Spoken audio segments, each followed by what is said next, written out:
धरा के नहीं रहुआ बिगन महतो जी। के ह बड़ा फरारनी के ह भाई के ह देखी के ह बैंक सैलमनी रहुआ लोन कहिया चुकता करब। हाँ सतनी यानी कि रउआ बिगन महतो ना है। मतलब कि रउआ उनका जुड़वा भाई है। राव नाम का है?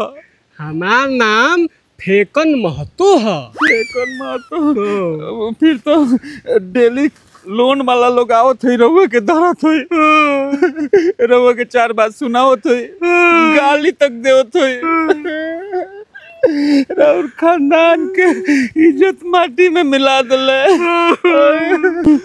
हम इहो जानते नहीं कि रउआ अपन भाई के करनी से तंग आ गए होखब और मन करता है कि फसरी लगा के जान दे दी। हाँ मैनेजर साहब, हम और तकलीफ समझा तनी मैनेजर साहब। रउरा ऊपर बैंक के दबाव हुई बहुत। रउआ है धूपा में छिचियात घुमतनी, राउर चांदी पर के बाल उड़ गई। अरे मत पूछी, एक समय है जैसन चांदी चमकता ना, कभी चेहरा चमकत रहे, लेकिन है घामा में बउआत बउआत चेहरा करिया हो गया। जाय दी रोई मत, रउआ मैनेजर न होई।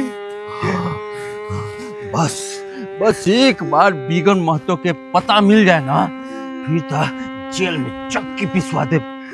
रउआ बिगन महतो के पता बता दी ना। बिगन महतो के पता हम तो का भगवानो नहीं खन जानत, मगर एक बात रउआ जान ली, बिगन महतो के पता जब चली तो हम रउआ के चिट्ठी लिखम।